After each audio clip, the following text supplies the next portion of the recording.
Hello, everybody, and welcome to this special edition of UC Sports. I'm William Richardson alongside Michael Sivo.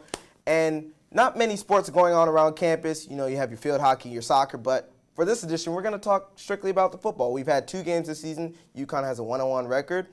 And, Mike, let's get right into it. So the first game, you have UConn going up against BYU. It's the first game of the Bob Diaco era.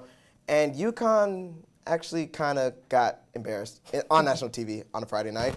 And they lost by a final score of 35-10. So, Mike, you were at the game. So talk about what you saw from UConn's offense particularly. Well, I'm not sure embarrassed is necessarily the right word to describe it. I think it was expected that UConn wasn't going to be a top team in this game. BYU has like a potential quarterback that could be going for the Heisman in Casey Hill. What a performance by him, just destroying and slicing up the UConn defense. But anyways, UConn offensively, what I did like was that Jimmy Davis was the top target, and he should be with his athleticism and his strength and skill playing down the field in open spots. He looks really good at times. But the thing is that because they had to try to focus on him in the passing game, BYU could just zone in on Davis because they know he's, without a doubt, their top target, whether it's between tight ends and receivers. He is the top guy. He's clearly the guy they're going to throw to the most. So they locked in on that. And the other issue with the offense was the run game. The run game was poor, 75 yards rushing in comparison to BYU's over 200 total. That's a pretty big error right there. UConn's got to step up the run game. They've got some young talent there from Newsom and Ron Johnson as freshmen. But the thing is, Maxi Lorenzo has to lead the way better. He's got to go farther with the ball. His run totals are pretty low overall.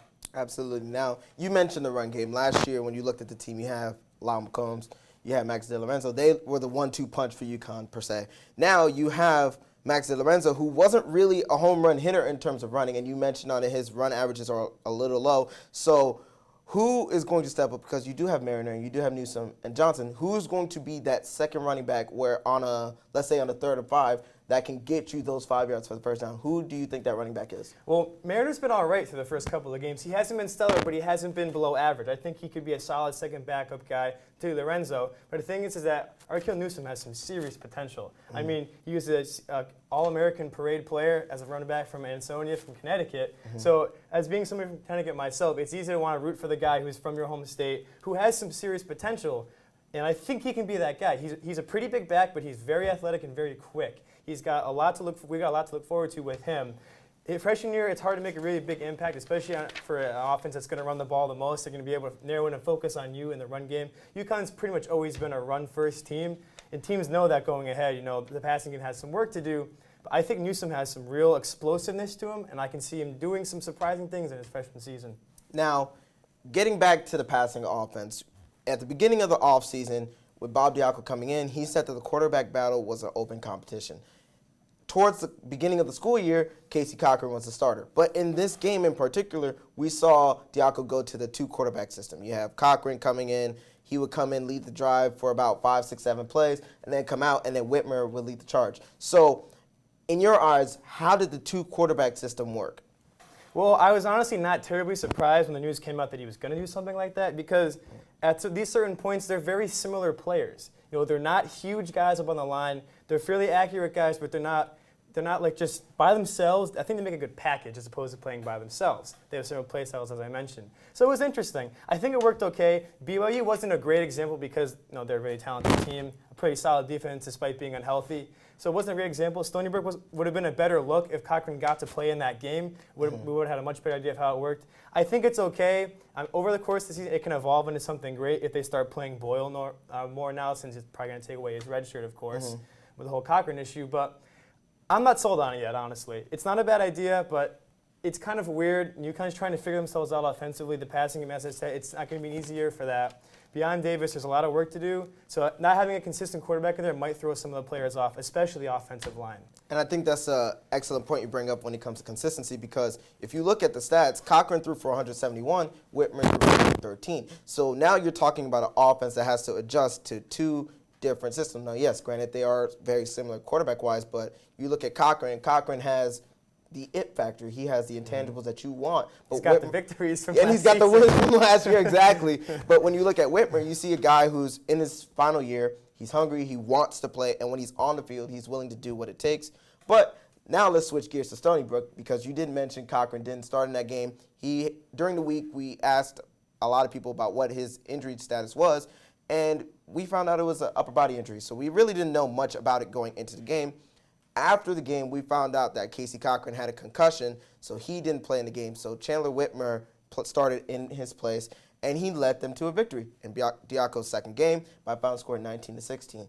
Now, Mike, what were some of the adjustments in the first game where you saw UConn get clearly outmatched on both sides of the ball to this game? Well, it's easy to just say that they're playing a much lesser team for Stony Brook. They're a fairly new Division I-A team, but the thing is that UConn still struggled at certain times, especially offensively. I hear for you that UConn, they got a lot more first downs in the first game. They got 15 to Stony Brook's 9. They only let up Stony Brook have 9 first downs. So that alone means they're not playing a great offense, so it gave UConn a much better chance to succeed. However, it's just, I saw similar issues offensively, despite even having just Whitmer play pretty much every snap. I mean, Jeremy Davis had a great game at nearly 100 yards and a touchdown. That was great. But again, there seemed to be a lack of consistency even so. I mean, we know the offensive line is not going to be great like it has in UConn's years past, but I expected a much more positive response in a second game match at home to a lesser team with one quarterback game, and we haven't seen it yet. So I'm kind of curious to see where it's going to go going forward. Absolutely, and I think one of the interesting things to know about the game was in the first half, it was pretty much a field goal battle. I mean, teams, UConn and Stony Brook were going back and forth at each other. UConn went down in the first quarter 10-3. The second half, they got, I believe, 3 field goals or a touchdown and a field goal. So you look at the way that the game went, and it wasn't going in UConn's favor until the third quarter. Deshaun Fox had that monster punt return for the touchdown, 72 yards. It was the first punt return touchdown since Nick Williams in 2012. And it's very interesting when you think about the special teams actually having to save UConn, because a lot of times we criticize the kicker or the punter for making a bad play, but the kickers and everybody on the special teams seemed to just help out UConn on the offense, especially on the defense when they were on the field for such extended periods of time.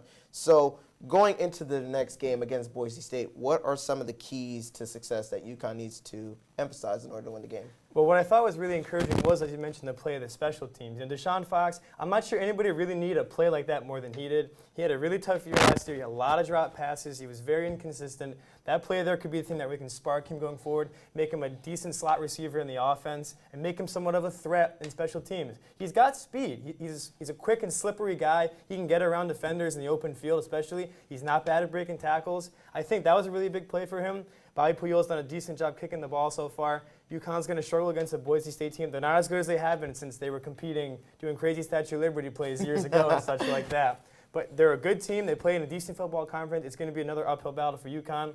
Special teams is a big thing. Stay consistent with the kicks. Get some decent returns. Put yourself in a good field position to go forward, drive down the field. The big thing, of course, as always for most teams, is to move the chains. But especially for UConn, with their struggling offense and not getting a lot of first downs, you have to move the chains. Simple as that. Absolutely. When you talk about moving the chains, UConn only had 15 first down compared to Stony Brook's 9. So it's not like both teams were offensively gunning for each other. They were just pretty much going through the motions of playing the games. So now, with all of that said, for this game coming up this week, give me a prediction. Who do you have winning this week? I mean, I think Boise State's going to take it. I think it's going to be closer to Stony Brook, a lower scoring game. Mm-hmm. I'm going to take 24-14. Okay.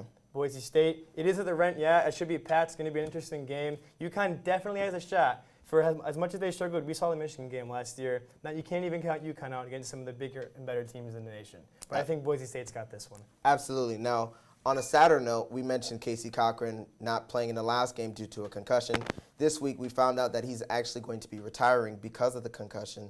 And for a player like Casey Cochran, last year we know about the coaching changes from Pasqualoni to TJ Weiss, getting Bob Diaco in the offseason. So for a quarterback like Casey Cochran, this year was going to be crucial for him in terms of whether or not he was going to be able to progress to the pro level.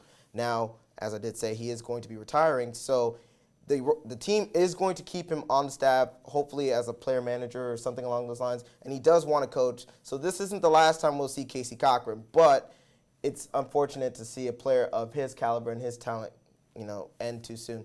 Mike, what did you think about Cochran? Well, just to start off, what a generous move by the university to not only just let him keep his scholarship, but also let him still take a great stake in the team. That's a really encouraging sign. You know, some teams might have handled that a little bit differently, but to keep Cochran so involved and to help him transition to a coaching role, he can go a long way with that. As such a young football mind, especially he's a redshirt sophomore, he can do a lot with that information that Diaco and the rest of the coaching staff is going to put into his head. Don Patterson, the quarterback coach, he's a very experienced guy. He's worked with a lot of good quarterbacks. With Cochran alongside him, he can transition into a similar role, and I think that's terrific for Casey going forward. I was kind of surprised to hear the news. I wasn't familiar. He is a Connecticut quarterback, and I follow him somewhat close since I'm from the state myself, and I wasn't aware of his past concussion issues, so it was a little bit of a surprise. But I think he's definitely making the right move. You can't mess around with this stuff, as we know nowadays. It's too dangerous. UConn has a little bit of quarterback depth, so they will survive, but it's a real tough break for the guy who brought us the 3 wins last season. Absolutely, and you mentioned the 3 wins. You know, you talk about having a season where you go 3-9, losing 9 straight before you close out the last 3, and Cochran was phenomenal in those last 3 games. He broke the passing record in the last game of the season against Memphis. So for Cochran, again, it is unfortunate to see him go, but with the issue of concussions being a big issue in the college sports and even professional level of all sports, it's important that you understand as a player when it's your time to go. Absolutely. And Cochran understood that. And that's going to wrap it up for us here alongside Michael Sivo. I'm William Richardson. Thank you guys for watching. Stick around because next week we're actually going to come back with some new material. We're going to bring back Stores Nation and UC Sports. And we're going to bring back the rest of our cast that we all love so much. We can't wait to do so. We can't wait to see essentially what UConn sports brings, because you never know what's going to happen. You had the 3 national championships last year.